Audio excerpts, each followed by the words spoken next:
Universiti di Turki ini dia adalah merupakan universiti awam yang kita pilih yang lebih besar daripada Universiti Malaysia Kelantan yang mana enrolment kita baru setakat 14,000 orang. Jadi dengan kekuatan yang mereka ada, kita akan melakukan juga seperti kerjasama penyelidikan, matching grant di mana pihak universiti di Turki ini akan menyediakan grant dan disambut oleh pihak Universiti Malaysia Kelantan. Sebelum ini, UMK telah pun mengadakan kerjasama dengan 60 universiti lain di seluruh dunia. Bausat Holdings Berhad dan Great East Capital GEC Turki memeterai memorandum persefahaman bagi kerjasama membangunkan perbankan digital Islam pertama Republik itu yang akan memanfaatkan 85 juta penduduknya. Timbalan Pengarah Urusan Kumpulan Bausat Izzaddin Daud berkata syarikat itu merancang untuk membuat pelaburan strategik dalam usaha niaga itu. Menurut Izzaddin, GEC kini dalam proses memohon lesen bank digital daripada pihak berkuasa Turki yang berkaitan.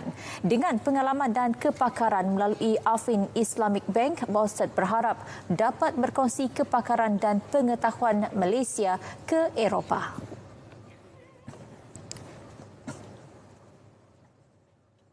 Kita memang melihat benda ini sebagai satu strategic investment kepada Baustat untuk mengembangkan pelaburan kami di Turki dalam digital Islamic Bank. Yeah. As you know, Malaysia is the world's largest basically ecosystem when it comes to Islamic finance, and Turkey has a lot to learn from Malaysia, and we're embarking on a new journey to launch the very first digital bank with Islamic finance in Turkey. So we're going to get the best-in-class know-how from Malaysia and all the experience in Islamic finance and apply it in Turkey. GEC berharap dapat merealisasikan pelaksanaan perbankan digital Islam tersebut menjelang suku pertama 2023. Baik, kita beralih kepada perkembangan banjir di Baling. Peruntukan segera 6 juta ringgit diluluskan bagi membaik pulih infrastruktur yang rosak akibat banjir lumpur di beberapa buah kampung di Kupang. Perkara berkenaan diumumkan Menteri Alam Sekitar dan Air Datuk Seri Tuan Ibrahim Tuan Man yang turun padang meninjau kesan bencana alam itu. Kita telah pun lulus segera untuk tindakan segeralah bagi pemulihan kawasan-kawasan yang kritikal, bukan 6 juta, termasuk untuk kita bina Gabion dan sebagainya, kawasan-kawasan yang agak kritikal. Sebenarnya kita di peringkat kementerian kita ada 2 projek besar kita di sini. Yang pertama sekali RTB Baling. RTB Baling lebih kurang dalam kos keseluruhan lebih kurang dalam yang sedang berjalan fasa 1 bukan 16 juta. Kementerian juga sedang dalam proses melaksanakan 4 projek bernilai 200 juta ringgit di Baling bagi mengelak kejadian banjir berulang. 4 projek itu ialah rancangan tempatan banjir Baling fasa 1 dengan kos 15 juta ringgit, fasa 2 melibatkan kos 160 juta ringgit, pembinaan infrastruktur penahan puing dan beberapa projek yang perlu disegerakan seperti mendalamkan sungai, membina benteng sungai serta pembaikan jambatan.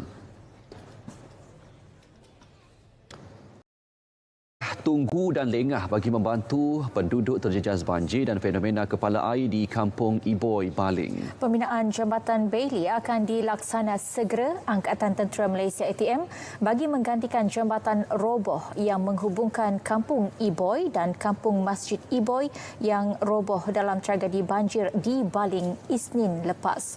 Menteri Kanan Pertahanan Datuk Seri Hishamuddin Tun Hussein menerusi Facebooknya berkata, pembinaan segera jambatan itu dibuat susulan permohonan Menteri Pembangunan Luar Bandar Datuk Seri Mazir Khalid. Beliau telah mengarahkan Regimen Askar Jurutera Diraja RAJD untuk membina jambatan berkenaan. Katanya lagi, RAJD telah mula membuat tinjauan di lokasi pagi tadi bagi membolehkan kerja-kerja pembinaan dilaksana secepat mungkin.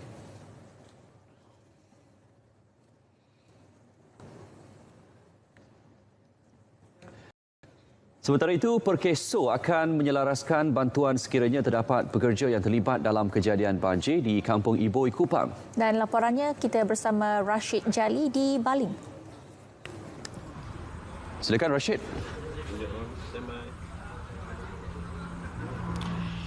Terima kasih Syahril dan Fiona di Angkasa Puri. Sebenarnya pihak pekerja juga boleh berhubung dengan pihak Perkeso untuk mendapatkan bantuan yang diperlukan. Mengulas lanjut, saya kini bersama dengan Timbalan Menteri Sumber Manusia Yang Berhormat Datuk Awang Hashim. Baiklah Datuk, boleh Datuk jelaskan apakah tindakan Perkeso bagi membantu pekerja-pekerja sekiranya terlibat dengan kejadian banjir ini? Bismillahirrahmanirrahim. Assalamualaikum warahmatullahi wabarakatuh. Terima kasih kepada RTM. Dan hari ini saya seharian berada di kawasan bencana ini dan tentulah kita merasa kesedihan dengan mereka-mereka yang terlibat dalam satu musibah yang tidak dijangkakan ini, yang sangat tragis bagi kita di khususnya penduduk Kampung Iboi ini. Jadi pertamanya saya nak mengucapkan terima kasih kepada Menteri Sumber Manusia iaitu Yang Berhormat Datuk Seri Saravanan yang memberi kelulusan kepada saya untuk menggerakkan serta-merta termasuk Perkeso, yang mana kita membuat kelulusan segera hari ini membayar pencen elat dan juga pencen penakat ataupun pencen semua hidup, yang mana mangsa ini iaitu Abdul Rahman yang kehilangan isteri, menantu dan juga anaknya yang berumur 14 tahun termasuk cucunya yang dalam kandungan yang sama-sama terkorban dalam bencana ini. Jadi hari ini saya bersama dengan satu pasukan Perkeso dan juga agensi daripada Kementerian Sumber Manusia telah turun secara terus kepada tempat bencana ini, dan kita melihat kita mengambil langkah yang cepat dengan melihat mereka-mereka yang menjadi pencarum kepada Perkeso. Terus kita melihat kepada bantuan yang boleh kita berikan dalam masa segera supaya mereka dapat meringankan bebanan mereka. Yang pertamanya kita melihat pengurusan jenazah. Kita telah mengeluarkan tadi serta-merta RM2,000 untuk pengurusan jenazah. Yang keduanya, kita telah mengumumkan penakat ataupun pencen penakat, pencen seumur hidup yang akan didapati oleh suaminya Tuan Abdul Rahman ini untuk mengurangkan bebanan beliau apabila hampir keseluruhan keluarganya kita rasa masih ada lagi, tetapi yang terkorban bersama dengan isteri dan menantu, anak-anak dan cucunya ini sangat-sangat kita sedih, kita tumpang bersedih, dan kita doa kepada Allah Subhanahu Wa Taala supaya roh mereka ditempatkan bersama dengan para solehin. Baiklah Datuk Seri, Datuk, mengenai pekerja-pekerja yang sekiranya terlibat, apa tindakan yang perlu dia mungkin boleh berbincang dengan majikan untuk mendapatkan cuti. Jadi Kementerian Sumber Manusia menyarankan majikan agar memberi pelepasan dalam bentuk cuti kecemasan atau cuti bergaji kepada pekerja yang terlibat dalam bencana banjir bagi memudahkan mereka menyempurnakan urusan seperti pembersihan rumah dan sebagainya. Kepada penjawat awam, mereka boleh berbincang dengan ketua jabatan bagi mendapatkan kebenaran manakala syarikat dan majikan dan manakala dengan syarikat-syarikat swasta disarankan supaya pekerja berunding memohon kepada majikan mereka, dan kita harap majikan akan membayar cuti bergaji ataupun paid leave dengan tidak menolak peruntukan cuti tahunan dan gaji mereka. Pekerja dan majikan boleh berunding mengenai jumlah hari cuti dibenarkan bagi menguruskan kediaman dan keluarga. Baik, itu saja itu. Datuk ya, baik. Itu dia tadi penjelasan daripada Timbalan Menteri Sumber Manusia Datuk Awang Hashim. Untuk itu kembali dulu bersama Syahril dan Fiona di Angkasa Puri. Silakan. Baik, Rashid Jali langsung dari Baling. Terima kasih. Sementara itu, jenazah 3 mangsa banjir Baling selamat dikebumikan di tanah perkuburan Kampung Caruk Bemban Dalam kira-kira pukul 5.30 pagi tadi. Jenazah ibu yang hamil 4 bulan, Nurul Anis Abu Hassan, 23 tahun, serta ibu mentuanya Salma Ahmad Akib, 53 tahun, dan adik iparnya Khairul Ikhwan Nur Azman, 14 tahun, tiba di perkarangan surau Al-Istiqamah Kampung Caruk Bemban Dalam pada 4.25 pagi. Suasana pilu dan sedih menyelubungi upacara pengebumian dengan kesemua 4 jenazah termasuk janin dikebumikan dalam satu liang lahat.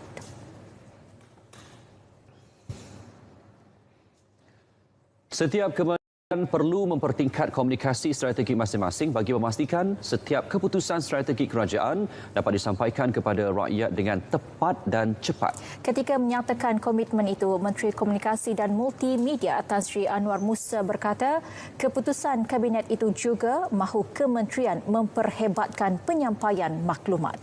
Ia bagi membolehkan rakyat memahami setiap perkara yang dilaksanakan oleh kerajaan ketika ini adalah baik dan rasional.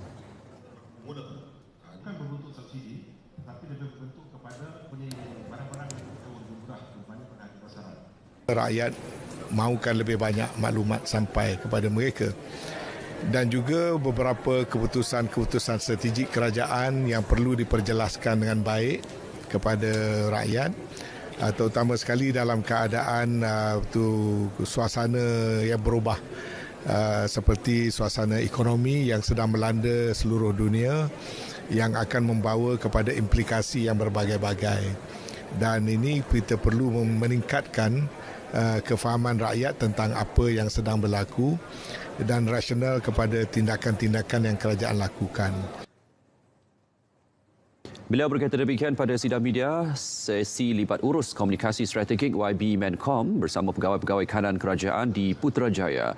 Turut hadir Ketua Setiausaha Negara Tan Sri Muhammad Zuki Ali dan Ketua Setiausaha Kementerian Komunikasi dan Multimedia Datuk Sri Muhammad Mentek.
Bank Negara Malaysia BNM menaikkan kadar dasar semalaman OPR sebanyak 25 mata asas kepada 2.25% semasa mesyuarat Jawatankuasa Dasar Monetari MPC keempatnya tahun ini.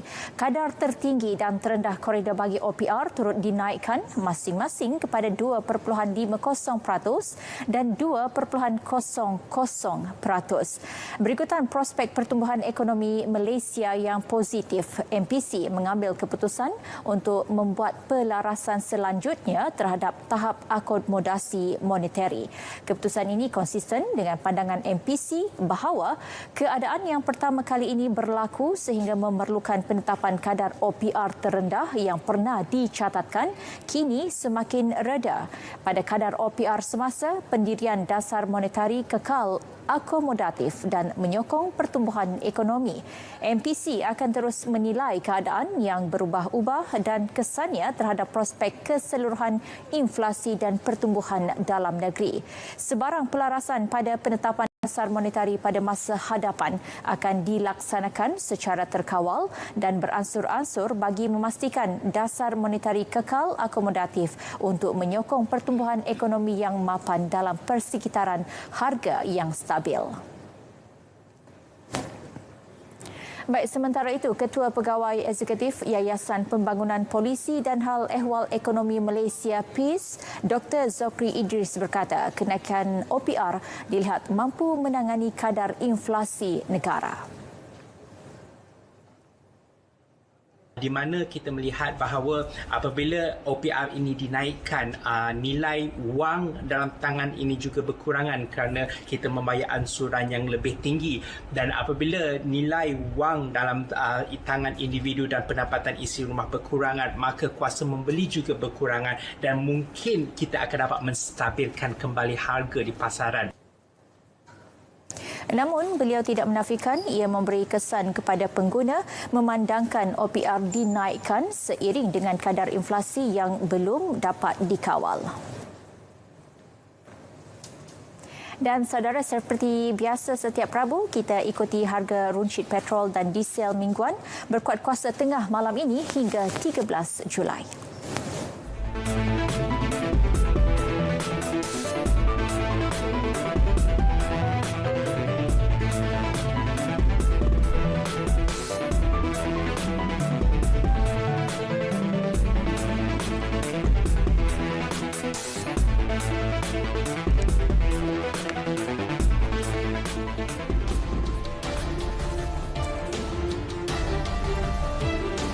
Bersua kembali.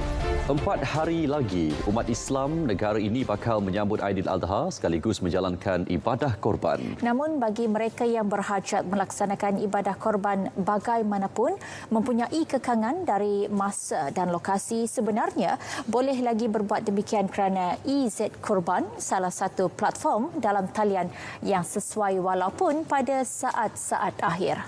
Ya, Hairun Afendi ada laporannya. Kita saksikan. Mempunyai pengalaman lebih 15 tahun, EZ Korban sentiasa memberikan perkhidmatan terbaik serta peningkatan kecekapan sistem pendaftaran termasuk dalam talian.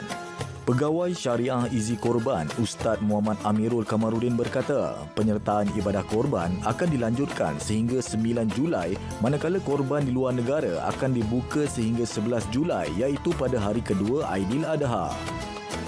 Tahun ini kalau kita terlepas pulang, kita rugilah untuk kita nak jadikan korban ini sebagai ukuran ketakwaan kita kepada Allah, dan inilah masanya kita manfaatkan. Kalau orang melaksanakan ibadah haji, so dia boleh doa di depan Kaabah, dia boleh doa di padang Arafah dan sebagainya. Tapi orang yang tak melaksanakan ibadah haji, dia ada korban. So korban inilah tempat untuk dia nak mendekatkan diri kepada Allah, berdoa, letak hajat, niat dan sebagainya. Mudah-mudahan Allah terima ibadah korban dan juga terima segala hajat yang diniatkan, insya-Allah, mudah-mudahan.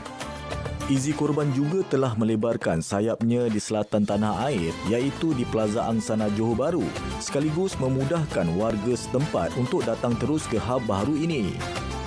Sepanjang musim korban ini, pejabat EZ Korban beroperasi 7 hari seminggu bermula dari 8 pagi sehingga 10 malam. Kami amat menggalakkan orang-orang di luar sana masuk untuk berkorban dengan EZ Korban sebab banyak yang saya dapat terlalu mudah. Kita boleh walk in, kita pun boleh melalui online dan juga maklumat selepas tu memang terus sampai pada kami melalui SMS dan juga WhatsApp. Saya melakukan korban ni insya-Allah tiap-tiap tahun kan, dengan EZ Korban. Sebab saya fikirkan EZ Korban ni mudah sebenarnya. Sebelum ni pun saya tak tahu. Bila ada kawan bagi tahu kalau nak mudah, murah pun murah kan. Senang. Paling murah pun yang sekarang ni pun RM320 satu bahagian lembu. Bila dia dah siap semua, dia hantar dia punya borang sijil kat kita. Lepas korban so dia hantar sijil lah. Jadi macam puas hati lah kan. Sebab kita hendakkan dia punya kebersetiaan kan. Di saat kebanyakan masjid dan surau telah menutup penyertaan ibadah korban tahun ini, namun EZ Korban bukan sahaja masih membuka penyertaan, malah bersedia untuk menerima penyertaan yang besar pada saat-saat akhir sehingga hari kedua Hari Raya Aidilazha. Ada mereka di luar sana yang masih mencari-cari tempat untuk menjalankan ibadah korban.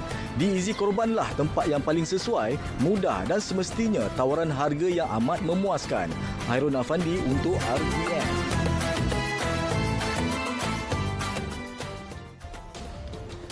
Baik, berita perdana malam ini kita akan teruskan dengan perkembangan sukan. Syarul Islam sudah bersedia. Syai, silakan. Baik, terima kasih.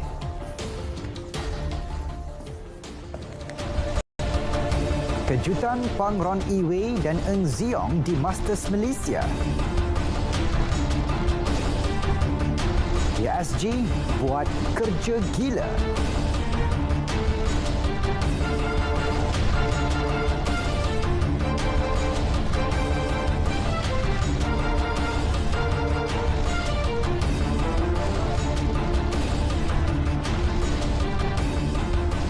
Assalamualaikum, salam sejahtera. Saya Syarul Islam.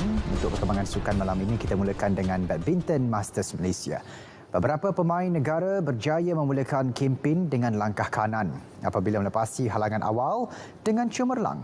Mergu campuran negara Hu Pangron dan Toh Yi Wei mencipta kejutan di pusingan pertama dengan menewaskan lawan di ranking jauh lebih tinggi daripada mereka, King Won Ho dan Jeong Na Yoon dari Korea Selatan dengan pertarungan 3 set.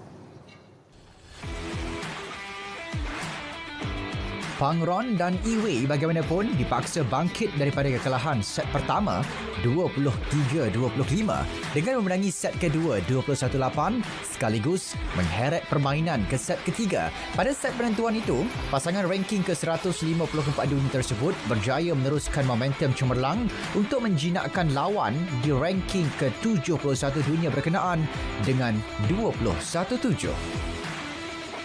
Second set slowly kita baru dapat dia taktik dan kita tukar taktik dan lebih senang untuk dapatkan game lah. Yeah.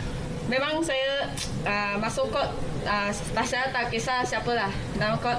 Saya cuba cakap dengan Pang Ron, kita trust ourselves then believe our coach, we fight all out on the court. Selepas ini, pasangan yang baru digandingkan pada tahun ini itu bakal berdepan laluan sukar apabila dijadual bertemu pemenang pingat emas Sukan Olimpik Tokyo, Wang Yiliu dan Huang Dongpong dari China di pusingan kedua esok. Baik, dalam pada itu pemain perseorangan lelaki Eng Ziong sedia melakar satu lagi kejutan apabila berdepan pilihan keempat kejohanan dari Taiwan, Chao Tianchen, di pusingan kedua esok. Keyakinan itu diluahkannya selepas berjaya menundukkan lawan di ranking ke-31 dunia dari Kanada, Brian Yang, dengan straight set di pusingan pertama. Meskipun kepenatan selepas bermain dalam 3 set di pusingan kelayakan semalam, ia bagaimanapun tidak menghalang Ziong menampilkan aksi terbaik ketika mengejutkan Brian Yang 21-15, 21-15. Menjelang aksi pusingan kedua esok, pemain nombor 48 dunia itu berazam meneruskan rentak kemenangan meskipun sedar lawannya Tian Cheng yang berada di ranking keempat terbaik dunia tidak mudah untuk dijinakkan. I don't think, like normally I say I did not think about win or loss. I just focus my match. It's getting tired lah. It's getting tired to play the higher ranking player because totally different. Yeah. Sementara itu, seorang lagi wakil perseorangan, Sung Juvan, gagal mengikut jejak Ziong selepas tewas kepada pemain Cina Li Xingfeng 14-21, 12-21 di pusingan pertama. Beralih ke perkembangan aksi Liga Super. Kemenangan 2-0 ke atas Selangor FC semalam berjaya meningkatkan moral Melaka United MUFC untuk mengekalkan momentum kemenangan di laman sendiri pada baki saingan musim ini. Pengendali sementara Asri Ninggal berkata, fokus pasukannya kini adalah mengutip 3 mata ke atas petaling jaya PJ City FC pada aksi 20 Julai ini. Melepaskan satu rembatan yang melam. Menurut Asri, kejayaan anak buahnya mengikat juara 8 kali Johor Darul Takzim pada Julai lalu menguatkan lagi keyakinan mereka untuk terus beraksi cemerlang di atas padang. I think one thing kita tunjuk pemain tunjukkan bahawa dengan JDT kita boleh draw. So even saya rasa saya cakap dengan dia orang, kalau kita dah menang, kita dah draw dengan JDT, maknanya you can main dengan tim yang bagus. Why not kita kekalkan momentum tu, terutama kita bermain di tempat sendiri, so kita jadikan sebagai satu benchmark di mana kalau boleh graf tu kita jangan turun, kita still maintain or we become better than apa yang kita buat. Pada aksi di Stadium Hang Jebat itu, penyerang import dari Nigeria, Ifedayo Olusegun, muncul wira MUFC apabila meledak 2 gol pada minit ke-39 dan ke-57. Kemenangan itu menyaksikan mereka naik ke tangga ke-8 Liga dengan terikat 12 mata di belakang Selangor yang kurang 1 perlawanan. Minit ke-57 ini. Cross tinggi. Sementara itu, jurulatih Selangor FC, Michael Fattavena, mengakui pemain yang mula bermain dalam keadaan tertekan selepas ketinggalan 1 gol di babak pertama. The moral was a bit down from the players. They don't believe maybe they can come back. For this reason, to change our mind after the second goal, we need 1 goal. And for this 1 goal, we had some chances, but as I said, the goalkeeper was top from Melaka, and also our set pieces was worse. So, yeah, if this is happen, if we can't score even 1 goal, then it's easier for Melaka to hold the lead. Dalam aksi tersebut, Selangor meraih peluang terbaik menerusi sipakan percuma Muhammad Mukhairi Ajmal pada minit ke-41, namun tersasar ke sebelah kanan gawang biarpun bola terlepas daripada jangkauan penjaga gol Melaka United Brian C. Tian Kiat. Kekalahan itu menyaksikan skuad The Red Giants kekal di tangga ke-7 Liga Super selepas gagal melakar kemenangan dalam 3 perlawanan terakhir. Kita beralih ke sukan hoki. Skuad senior lelaki negara bakal mengharungi lebih 30 perlawanan antarabangsa sebagai persediaan menghadapi Piala Dunia 2023 di India tahun depan. Ketua jurulatihnya Arul Sevaraj berkata Piala Sultan Azlan Shah pada November di Ipoh dan kejohanan hoki Piala Negara-Negara 2022 pada 28 November hingga 4 Disember depan menjadi fokus utama skuad Speedy Tigers. Jumlahnya saya tak boleh nak pastikan berapa, tetapi dalam lingkungan 30 perlawanan itu yang kita nak sebelum ke Piala Dunia. Dan lingkungan 30 perlawanan tu, kalau boleh kita nak main dengan seberapa banyak game dengan tim pasukan-pasukan yang ranking 1, 2, 3, 4 dunia, seperti Belgium, Holland, Australia dan sebagainya. Skuad negara berjaya mengesahkan tiket ke Piala Dunia 2023 selepas muncul naib juara pada kempen Piala Asia yang berlangsung Mei lalu. Ini merupakan kali ke-9 Malaysia layak ke Piala Dunia dengan pencapaian terbaik berada di tempat keempat pada edisi 1975. Baik, ini perkembangan sukan luar negara. Selepas membuat kejutan dengan memecat Mauricio Pochettino, klub gergasi Perancis Paris Saint-Germain PSG akhirnya sah melantik Christophe Galtier sebagai ketua jurulatih baharu mereka. Lantikan itu sekaligus menyelamatkan spekulasi mengenai legenda Perancis Zinedine Zidane yang dikaitkan mengisi tempat tersebut.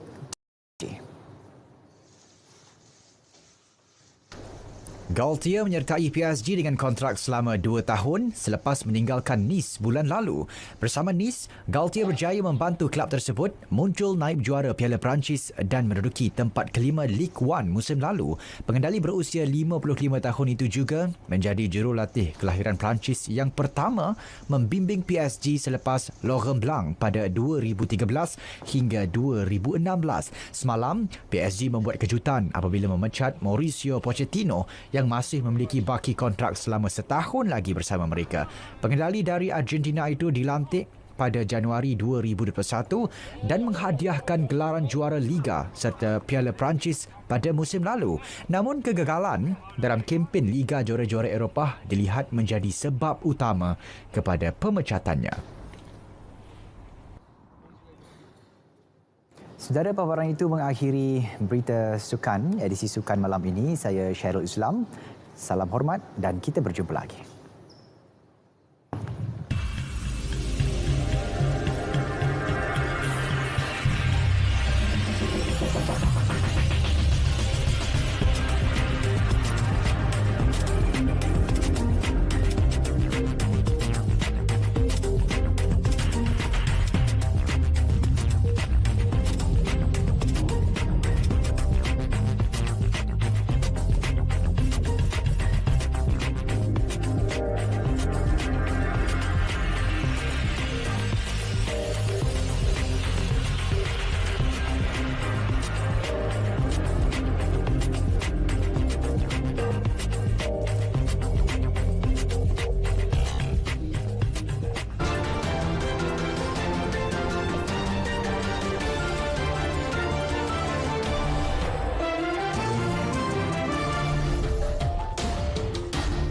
Bersua kembali, satu majlis perkahwinan undang kritikan orang ramai. Nak tahu kenapa? Saksikan dalam hashtag. Rakaman video dari Indonesia memaparkan majlis perkahwinan yang dibuat di kawasan kubur dikritik. Melalui video Instagram @terangmedia, beberapa individu dilihat sedang sibuk membuat persiapan. Kebanyakan warganet mahu ia dibuat di tempat sesuai kerana terdapat pentas nyanyian dan audio lengkap untuk menghiburkan tetamu. Melody Road itu jalan yang terdapat di Jepun sehingga mengeluarkan lagu apabila tayar kenderaan meluncur di atasnya untuk menggalakkan pemandu mengikut had laju yang ditetapkan. Ini kerana dengan tempoh yang betul, irama itu hanya boleh didengar pada had laju yang telah ditetapkan.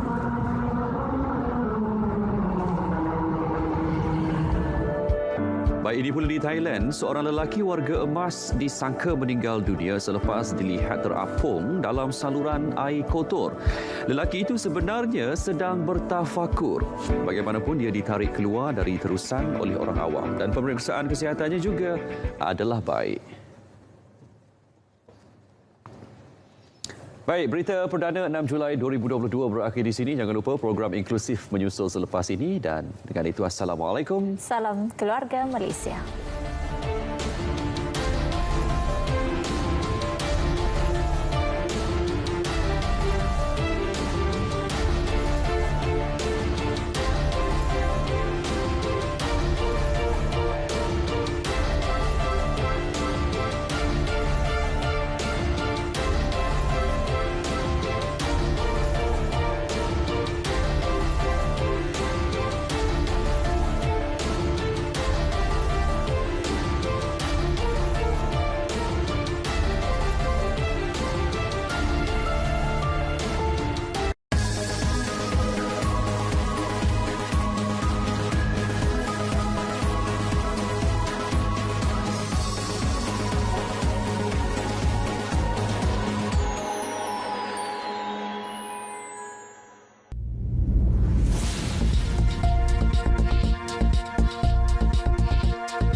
Memulakan langkah pertama memerlukan 1000 kekuatan. Langkah seterusnya memerlukan nekat dan juga keyakinan. Namun kita harus sokong dan bantu mereka kerana kepulihan itu pasti.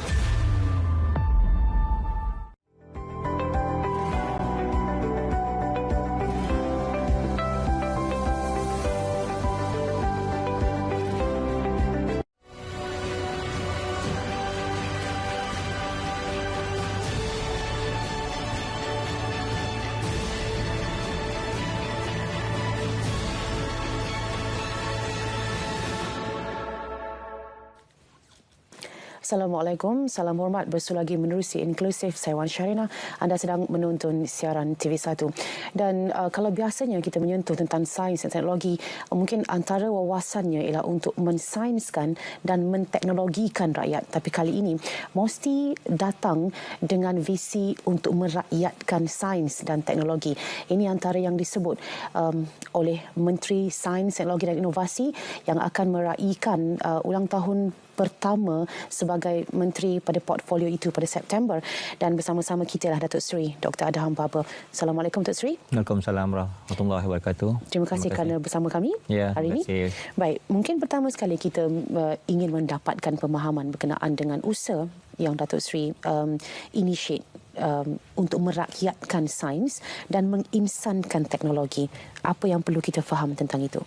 Ya, merakyatkan sains dan menginsankan teknologi merupakan salah satu daripada apa yang kita lihat sebagai aspirasi keluarga Malaysia yang diilhamkan oleh Yang Amat Berhormat Perdana Menteri. Jadi penjajaran aspirasi keluarga Malaysia ini bertepatan sekiranya kita merakyatkan perkara yang dibawa kepada mereka. Jadi merakyatkan sains ini merupakan salah satu agenda yang termasuk dalam penjajaran keluarga Malaysia, iaitu melibatkan keterangkuman inklusif. kedua kebersamaan dan kesyukuran. Dan dia dipadukkan dengan menginsankan teknologi supaya kita tahu dalam kehidupan seharian kita tidak boleh lari daripada terlibat dalam teknologi. Untuk itu kita mengilhamkan tema merakyatkan sains dan menginsankan teknologi dalam kehidupan. Dan ia mestilah balik kepada rakyat. Untuk itu kita sebenarnya ingin memacu apa yang telah termaktub dalam Dasar Sains Teknologi Inovasi Negara 2021-2030, di mana pada peringkat akhir nanti kita akan menjadi high-tech nation pada 2030. Jadi dengan ada Dasar Sains Teknologi Inovasi ini yang digabungkan dengan beberapa dasar daripada kementerian-kementerian lain supaya dia dilihat sebagai pemacu kepada peningkatan ekonomi. Dan untuk menjalankan dasar ini, dia perlu ada enabler. Perlu ada pemacu ataupun pendaya upaya.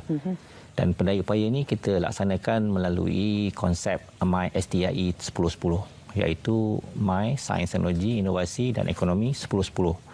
Yang mana 10 yang kita sebut di atas tu ialah economic driver ataupun pemacu ekonomi, dan 10 itu merupakan teknologi driver. Dan teknologi yang disebut sebagai teknologi driver itu antaranya ialah seperti teknologi sensor, teknologi blockchain, teknologi sistem AI yang termaju, sistem advanced material, dan juga berkaitan dengan penciptaan 3D, 4D. Dan yang terkini tentu rakyat ingin tahu ialah 5G. Ya, jadi inilah antara perkara yang disebut sebagai pembuli daya. Walaupun kita melihat balik kepada Dasar Sains Teknologi Inovasi yang mana ada 6 trust, ada 20 strategi dan 40 inisiatif. Trust yang pertama merupakan trust di mana kita kena bangunkan ekosistem sains teknologi inovasi supaya rakyat memahami perkara tersebut. Dan ini perlu disebarluaskan seberapa banyak yang boleh, dan kita mengadakan beberapa penyelesaian bersama rakyat berkenaan dengan apa yang telah kita sebutkan. Dan melalui trust pertama, iaitu pembangunan ekosistem, kita perlu bangunkan beberapa plan hala tuju. Dan plan hala tuju yang perlu kita laksanakan sama ada telah berada dalam kehidupan kita seharian ataupun yang baru. Antara plan hala tuju yang hari ini dilihat sebagai penting untuk memacu perkembangan teknologi ialah bidang kesihatan, iaitu plan hala tuju pembangunan vaksin. Plan-plan lain seperti plan nanoteknologi, plan blockchain, plan artificial intelligence, dan juga plan yang berkaitan dengan pengomersialan, pembangunan dan penyelidikan serta penyelidikan pembangunan dan pengomersialan, plan hala tuju. Selain pada dasar yang berkaitan dengan sains teknologi inovasi, kita juga ada dasar yang berkaitan related kepada plan hala tuju tersebut seperti dasar angkasa Malaysia, yang mana kita tahu pada 22 bulan ini MISAT akan melancarkan MISAT 3D, iaitu satelit komunikasi untuk negara kita. Jadi dengan adanya pembulih daya melalui plan hala tuju ini, kita yakin merakyatkan sains itu merupakan salah satu agenda besar negara. Jadi sempena kita menyahut seruan negara atau kerajaan berkaitan dengan bagaimana kita menginsankan teknologi, kita mesti fikir ke hadapan bahawa teknologi yang terkini perlu dikuasai. Dan penguasaan ilmu berkaitan teknologi ini penting kerana kita rujuk kepada ekonomi terbaru. Kita lihat kepada perkembangan sihat beberapa tokoh-tokoh teknologi yang sangat terkenal seperti Bill Gates yang mengasaskan Microsoft, teknologi Microsoft, seperti Steve Jobs yang mengasaskan Apple, dan Jack Ma sendiri mengasaskan aplikasi e-commerce, dan juga Mark Zuckerberg yang mengasaskan teknologi yang berkaitan dengan internet. Dan juga yang terkini Elon Musk, teknologi berkaitan dengan satelit dan juga angkasa. Jadi kalau kita mau melihat menginsankan teknologi, ia perlu dekat dengan rakyat.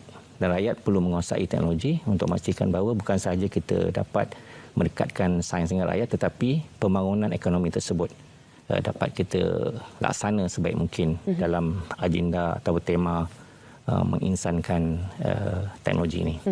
Datuk Seri menyebut satu kerangka yang saya kira sangat besar dan sangat luas, dan tentu saja cabaran untuk mencapai apa yang disasarkan menerusi wawasan ini, menerusi hala tuju ini juga besar, datang bersama-sama dengan impian kita. Dan kalau kita menyentuh nama-nama seperti Bill Gates sebagainya, Microsoft itu sendiri pun sudah hampir separuh abad usianya. Tapi di tempat kita, adakah kita sudah punya sesuatu yang kita boleh banggakan seperti mana mereka berbangga dengan Microsoft mereka? Sedangkan wawasan sains teknologi ini pun sudah cukup lama di negara kita. Ya, kita sebut penggunaan dengan perkara yang sama ada dia teknologi disruptif ataupun teknologi yang konstruktif. Kebanyakan teknologi merupakan teknologi disruptif. Jadi kita mengadakan beberapa program inisiatif yang kita boleh bawa seperti program My Hackathon. My Hackathon ni ialah jalan penyelesaian bagaimana teknologi yang sebelum ini kita dapati bersama dengan kita boleh ditambah baik. Dengan adanya jalan penyelesaian My Hackathon, innovator ataupun pencipta dapat mengemukakan cetusan idea, dibawa kepada pitching ataupun kepada bagaimana mereka boleh menyelesaikan masalah, dan ada dana yang kita keluarkan untuk mereka perbaiki teknologi disruptif. Kedua ialah inisiatif membawa PKS ke Dubai Expo yang telah pun kita berjaya laksanakan bermula pada Oktober tahun 2021 hinggalah Mac tahun 2022, di mana 400 PKS berlaskan teknologi inovasi dipamerkan di Dubai Expo 2020. Dan ini membawa kepada bagaimana kita bukan saja mempamerkan kehebatan cetusan inovasi dan teknologi kita, tetapi kita juga dapat mengambil usaha sama dengan pihak yang disebutkan tadi. Dan melalui usaha Dubai Expo 2020 ini, bukan sahaja kita dapat memaklumkan kepada dunia bahawa we have a right technology untuk mereka gunakan sama. Di samping kita melaksanakan apa yang dipanggil kolaborasi. Dunia teknologi sekarang dia perlukan banyak kolaborasi, transfer of teknologi, memberi teknologi dan juga penyertaan mereka di pasaran dunia. Dan kita juga telah melawat satu Akademi Sajrah di UAE masa Expo Dubai 2020. Saya telah melawat Akademi Sajrah di mana mereka membina Makers Lab. Makers Lab ni di mana seawal anak-anak muda masuk ke dalam Makers Lab untuk mencipta, menginovasi, dan saya lihat kanak-kanak sekolah datang ke situ untuk mereka galakkan supaya teknologi yang dahulu kita panggil disruptif boleh kita perbaiki. Dan di negara kita juga melalui Meranti sebagai enabler, kita bina Makers Lab kita yang pertama dalam negara dan akan bermula fully operated bulan November tahun 2022 ini. Proses ini telah kita mulakan dengan beberapa produk seperti 3D printer. Dan kita ada produk seperti laser cutting dan juga menyusun semula berkaitan dengan pembangunan drone. Jadi antara teknologi terkini yang perlu kita hubung kaitkan dengan apa yang kita sebut, teknologi ini selalu akan berubah, evolusi kepada teknologi baru. Okey. Dan difahamkan kita juga telah ada yayasan inovasi sejak sekian lama di bawah MOSTI yang juga fungsinya untuk melahirkan lebih ramai inovator dalam kalangan kita. Kalau saya tidak silap, tahun lepas Datuk Seri menyebut tahun ini disasarkan untuk yayasan inovasi mungkin melahirkan lebih 1,000 inovator perintis untuk 2022. Bagaimana dengan mungkin perkembangan yayasan inovasi sendiri dan juga apa yang telah pun kita dapat sebagai outcome daripada visi yang telah sekian lama ini? Ya, benar. Dalam kita merangka pembangunan teknologi, kita perlu lihat bagaimana kita boleh mengaruskan perdana sains teknologi di peringkat akar umbi. Sebab tu kita libatkan Yayasan Inovasi Malaysia. Yayasan Inovasi Malaysia ini mempunyai tumpuan kepada pembangunan inovasi tempatan di lokal, peringkat lokal, peringkat tempatan. Kita mahu merakyatkan sains. Jadi kita buka apa yang dipanggil ruang reka di beberapa negeri, antaranya Negeri Terengganu, Negeri Sembilan dan Johor sendiri. Kita berhajat untuk membuka lebih banyak ruang reka ini, dipanggil ruang reka Sains Teknologi Inovasi Ekonomi STIE, di mana penduduk tempatan akan ada akses kepada sains dan teknologi lebih dekat.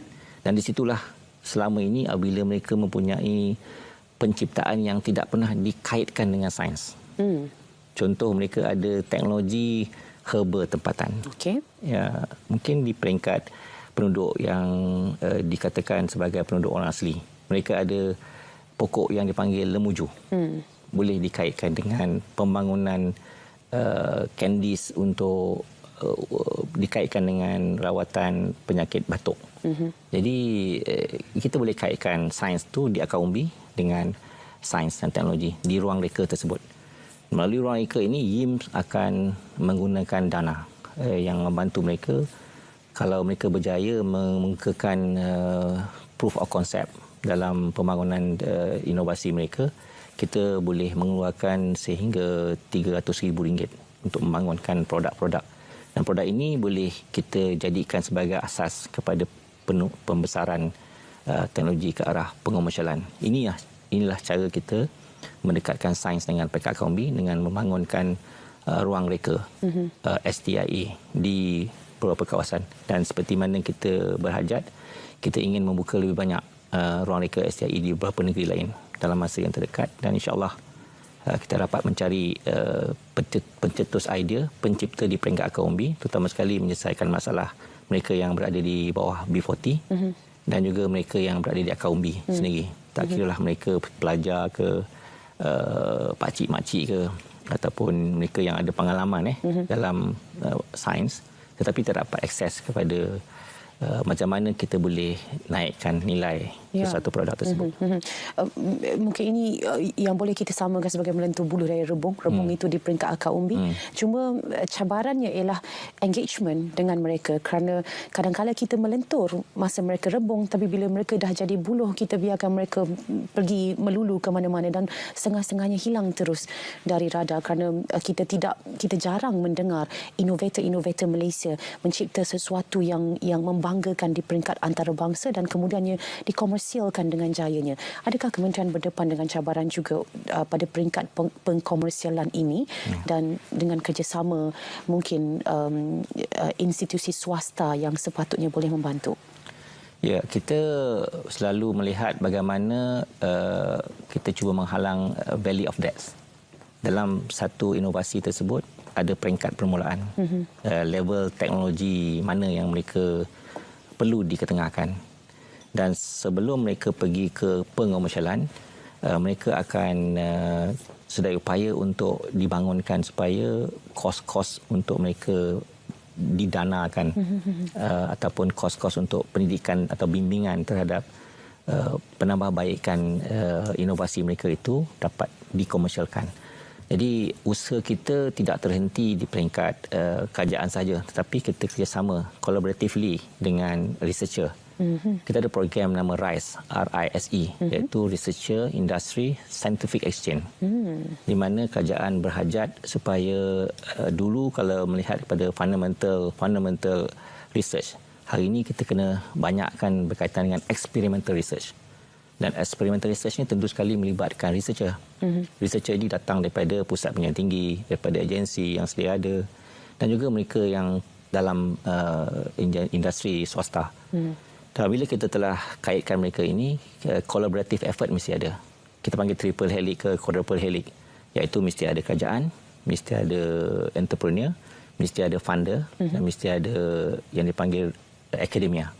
Jadi bila collaboratively berlaku perkara ini, maka kita dapat bangunkan cetusan inovasi tersebut ke arah apa yang kita hajatkan, iaitu boleh dikomersialkan dan digunakan. Jadi matching of apa yang diperlukan sekarang dengan apa yang perlu diberi keutamaan sangat penting. Jadi mesti merancang supaya kita ada program-program yang dikaitkan dengan bagaimana produk ini akhirnya demand ada. Dan demand tersebut perlu dilihat di peringkat dunia. Dan mesti melancarkan apa yang dipanggil Malaysian Commercialization Years. Telah bermula sejak beberapa tahun yang lepas, di mana produk-produk yang boleh dikomersialkan di peringkat antarabangsa melalui MCY, Malaysian Commercialization Years, yang pada hari ini terbukti ada beberapa produk yang boleh diketengahkan di peringkat dunia. Dan antara kejayaan besar kita, tentu sekali saya dah sebut banyak kali, ada satu syarikat yang berkaitan dengan drone. Jadi menduduki tempat pertama dalam sektor perkhidmatan drone di peringkat antarabangsa.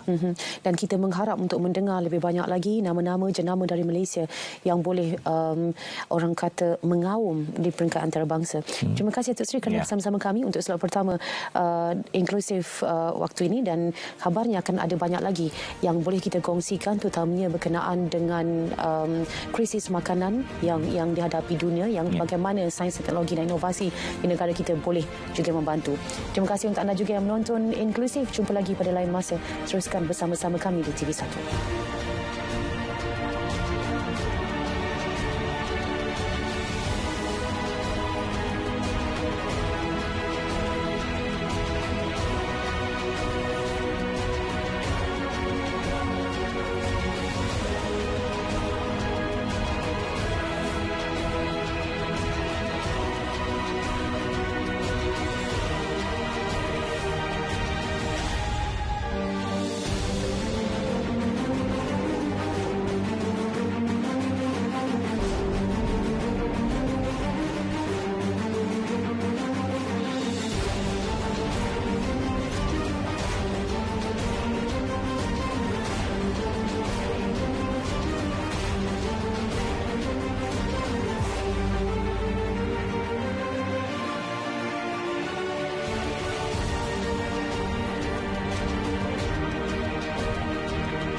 Pada tahun ini,